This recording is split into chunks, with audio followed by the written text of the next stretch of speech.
Знаете, друзья мои, что самое удивительное? Сегодня обычный человек живет в мире, где вокруг него нет ни вражеских армий, ни разбойников на дорогах, ни самураев, жаждущих крови. А страдает он подчас больше, чем воины прошлого. Потому что сталкивается не с внешним противником, которого можно увидеть, к которому можно подготовиться, нет. Он сталкивается с самым грозным врагом из всех возможных – собственными мыслями. Глава 1. Враг внутри. Миямото Мусаси, величайший японский фехтовальщик, которого я почитаю всю свою жизнь, писал в своей книге «Пяти колец» слова, от которых мороз по коже. «Истинный враг внутри тебя». Вдумайтесь в эти слова. Не снаружи, внутри, не там, за горизонтом, не в соседнем доме, не в чужом сердце, а в твоем собственном разуме. Перед каждой дуэлью, а их у него было немало, Мусаси боялся. Да-да, боялся, не удивляйтесь. Но боялся он не клинка противника. Стальное лезвие его не пугало. Его пугало внутреннее эхо. Сомнения, которые шепчут, а вдруг не получится, которые сковывает движение раньше, чем враг поднимет меч. Колебания, которые крадут драгоценные мгновения. Настоящая битва, понимаете, начинается в разуме. И тот, кто не выигрывает ее до первого удара меча, уже проиграл.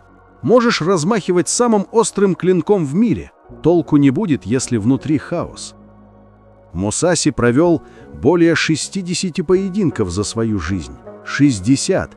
Задумайтесь над этой цифрой. И победил во всех без исключения. Его противники бывало появлялись на поле боя в сияющих доспехах, с мечами работы лучших мастеров, передаваемыми из поколения в поколение, опираясь на силу кланов, на громкие имена своих учителей, на репутацию школ фехтования. А он часто приходил один, без свиты, без почетного эскорта, в простой одежде, которая не стесняла движений. Иногда, и это вообще верх дерзости, с деревянным посохом, наспех выструганным той же ночью из ближайшего дерева. Представляете картину? Самурай в дорогих доспехах с легендарным мечом, и перед ним какой-то бродяга с палкой. Но вот что интересно, друзья мои, это лишало оппонентов уверенности сильнее любого психологического приема. Они выходили с оружием в руках, да, физически готовые, но без ясности в уме. Они не понимали, с кем имеют дело. Они ожидали одного, а видели совершенно другое. А у него главным оружием был именно разум. Все остальное — детали. Он разрушал уверенность врага еще до схватки. Как? Да очень просто. Опаздывал. Нарочно. Заставлял ждать под палящим солнцем, в напряжении, пока нервы не начинали сдавать. Ломал ожидания. Приходил не с той стороны, не в то время, не с тем оружием. Оборачивал каждое мгновение, каждую мелочь себе на пользу. Победа начиналась еще до скрещивания клинков. Внешний бой был лишь тенью невидимой борьбы нервов, которая шла задолго до первого удара. Эта истина проявилась не только в личных дуэлях. Она проявилась и на великом сражении при Секигахара, переломной битве, определившей судьбу Японии. Мусаси был там, видел все своими глазами. И знаете, что он понял? Побеждали не обязательно сильнейшие, не те, у кого больше воинов или лучше доспехи. Побеждали те, кто сохранял контроль над собой, когда все вокруг рушилось, когда кровь заливала землю, когда друзья падали рядом, когда казалось, что конец близок. Он видел собственными глазами, как целые армии, поддавшиеся панике, исчезали быстрее, чем небольшие дисциплинированные отряды. Тысячи воинов, охваченные страхом, бежали от сотен спокойных, потому что внешний враг — это лишь отражение врага внутреннего. Победи внутреннего, и внешний не страшен. Проиграй внутреннему, и никакая армия тебя не спасет. Сунь Цзы, великий китайский стратег за столетия до Мусаси, сказал золотые слова: «Высшее мастерство — побеждать без боя». Звучит красиво, правда? Но что это значит на практике? Мусаси превратил эту философскую идею в реальное оружие.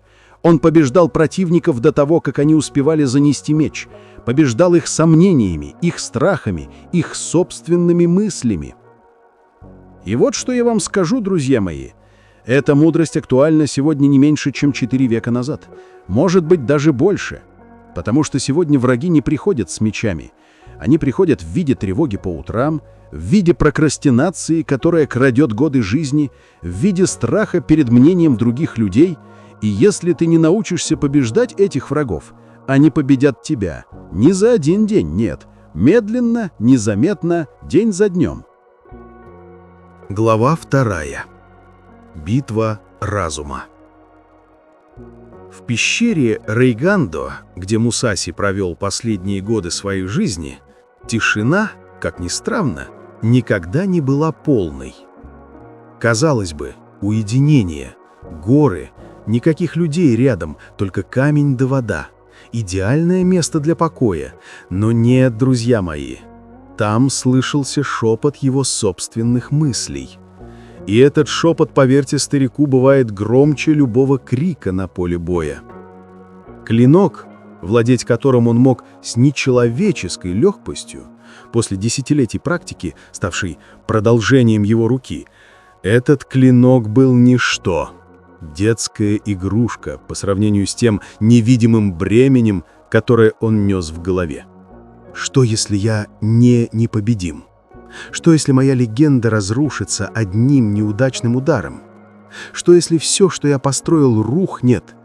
Вот такие мысли были его настоящими врагами. Не самураи из враждебных кланов, не наемные убийцы, не болезни и старость, а эти проклятые голоса внутри. Понимаете, у внутренней битвы нет ни зрителей, ни аплодисментов. Никто не стоит вокруг с восхищенными лицами, никто не кричит твое имя. Она разыгрывается в глубинах сердца, в темноте, где никто не видит, как ты дрожишь, где никто не знает, как тебе страшно. Можешь быть героем для тысяч людей и трусом для самого себя. И это, клянусь вам, самое тяжелое бремя. Мусаси знал эту истину лучше, чем кто-либо. Самый грозный противник не носит доспехов, он не размахивает мечом. Он прячется за собственными иллюзиями, которые мы сами себе создаем. Он живет в том, как мы видим себя, в том, чего мы боимся, в том, во что мы верим или не верим. Сенека, мудрый римский философ, за века до Мусаси, сказал слова, которые я сам повторяю себе по утрам. «Мы страдаем чаще в воображении, чем в реальности». Вдумайтесь в это.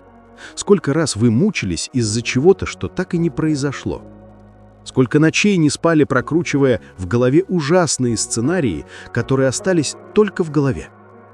Сколько возможностей упустили, потому что воображали неудачу раньше, чем попробовали? Мусаси боролся с этим ежедневно. Не раз в месяц, никогда настроение было подходящее. Ежедневно. Перед каждым боем, да что там, перед каждым важным решением он проводил настоящую ревизию своего ума. Отсекал ложные мысли, как садовник отсекает больные ветви с дерева. Разрезал иллюзии, как веревки, которые связывали его свободу. Страх перед ударом, которого еще нет, понимаете, сковывает сильнее, чем реальная сталь на запястьях. Реальный удар — это боль, да, но она конкретна. С ней можно что-то делать. А страх перед возможным ударом — это яд, который распространяется по всему телу, парализует волю, замедляет реакцию, затуманивает разум. Но вот что Мусаси открыл, и это был его величайший секрет. Если наблюдать за страхом внимательно, пристально, без попыток его подавить или сбежать от него, просто наблюдать, он начинает терять власть. Вдох становится глубже, сердцебиение замедляется, холодный пот высыхает, и страх, лишившись своей таинственности, превращается в энергию. Да-да, в чистую энергию, которую можно использовать. Он учил своих немногочисленных учеников: гибкость важнее жесткости. Это не про физическую гибкость, хотя она важна, это про гибкость ума. Вода не выбирает форму, она принимает любую. Налей ее в чашку, она станет чашкой. Вылей в реку, она станет рекой. Заморозь, она станет льдом. Нагрей паром. Так и ум, если он подвижен, если он не застыл в своих убеждениях и шаблонах, он выживает. А жесткий негибкий ум ломается при первом серьезном испытании, как сухая ветка. Конфуций, которого я уже упоминал, сказал еще одну важную вещь. Человек, который двигает горы, начинает с перемещения небольших камней. Кажется простой мыслью, правда? Но она содержит в себе решение почти всех проблем. Гора от тревоги, которая давит на тебя по утрам, из-за которой ты не можешь встать с постели, не можешь начать новое дело, не можешь изменить жизнь, это всего лишь груда мыслей, отдельных маленьких мыслей. Я не справлюсь, у меня не получится, я недостаточно хорош, уже слишком поздно. Вот такие мысли были его настоящими врагами. Ни самураи из враждебных кланов, ни наемные убийцы, ни болезни и старость, а эти проклятые голоса внутри. Мысль, запомните это, не враг. Это инструмент, очень мощный инструмент. Но инструмент не должен становиться клеткой. Молоток — это прекрасно, когда ты держишь его в руке и забиваешь гвозди. Но если молоток начинает тебя держать, диктовать, что и как делать, это уже проблема. Так и с мыслями. Используй их, наблюдай за ними, но не позволяй им управлять тобой. Глава 3. Мастерство и тишина. Знаете, что меня всегда поражало в истории Мусаси? Легенда его не была случайностью, не была везением, удачным стечением обстоятельств или божественным даром, свалившимся на него с неба. Нет, друзья мои, она ковалась долгими годами суровой дисциплины. Годами, понимаете? Не месяцами интенсивных тренировок, не парой лет усердной работы. Десятилетиями ежедневного труда, когда никто не смотрит, никто не хвалит, никто не аплодирует. На рассвете, когда нормальные люди еще спали, завернувшись в теплое одеяло, он бил деревянным мечом по стволам деревьев. Бил, пока не лопались волокна древесины. Бил, пока не кровоточили ладони. Бил, пока руки не переставали слушаться от боли. И на следующий день повторял снова. Он не искал красоты движений, не пытался произвести впечатление на воображаемых зрителей.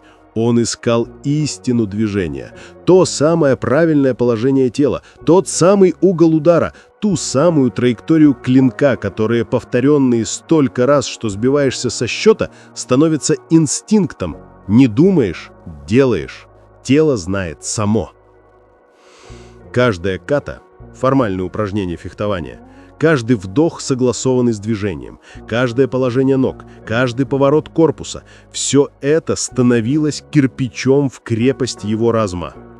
Кирпич за кирпичом, день за днем, год за годом. И в итоге неприступная крепость, которую не взять ни сомнением, ни страху, ни паники. Понимаете, в эпоху самураев ошибка означала смерть. Это не фигура речи, не метафора. Буквально смерть. Не получишь второго шанса, не сможешь переиграть, не попросишь тайм-аут. Колебание стоило жизни. Не той жизни, которую можно как-то наладить потом, а жизни вообще, физической.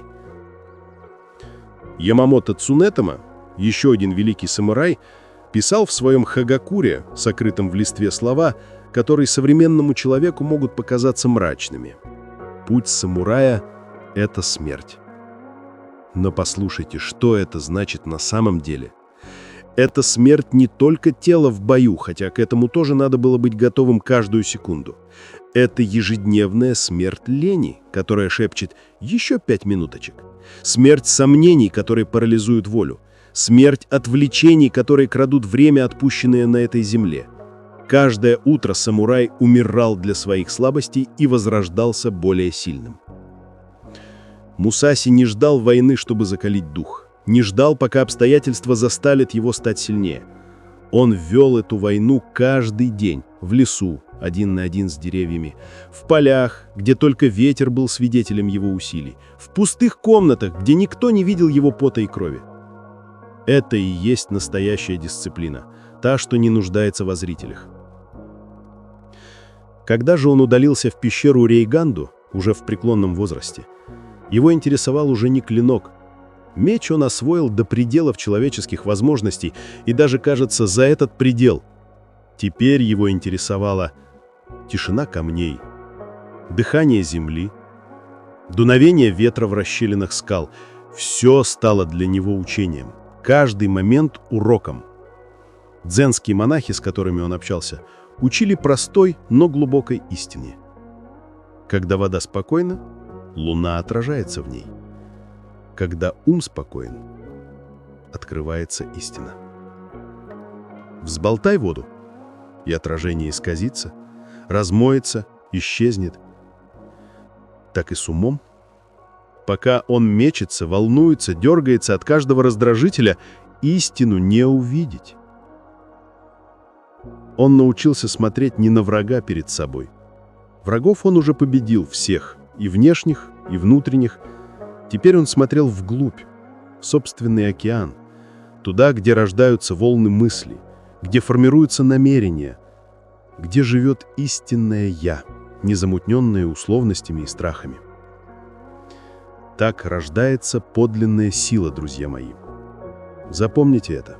Не отстали, хотя клинок хорош, не от крика битвы, хотя боевой дух важен, не от замера мышц или скорости удара, а от внутренней ясности, выточенной каждодневной практикой, от того спокойствия, которое не зависит от внешних обстоятельств, от той силы, которую не отнять, потому что она не во внешнем мире, она внутри.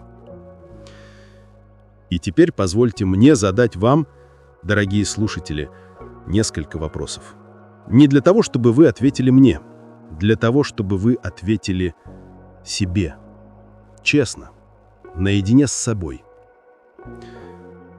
Сколько времени вы отдаете закалке разума? Не тело. Тело мы как-то тренируем, в спортзалы ходим. А разума? Сколько времени в день вы осознанно работаете над своей внутренней крепостью, над тем, чтобы сомнения не парализовали вас, над тем, чтобы страх не управлял вашими решениями? Или вы позволяете обстоятельствам ковать ваш хрупкий металл, как им задумается? Позволяете жизни бить по вам молотом, надеясь, что как-нибудь само закалится? И удивляетесь потом, почему этот металл раскалывается от первого серьезного удара? Путь Мусаси не закончился в той пещере 4 века назад. Он продолжается в каждом, кто выбирает дисциплину вместо хаоса. В каждом, кто работает над собой, когда никто не смотрит. В каждом, кто понимает, настоящая битва внутри. И настоящая победа – это победа над собой.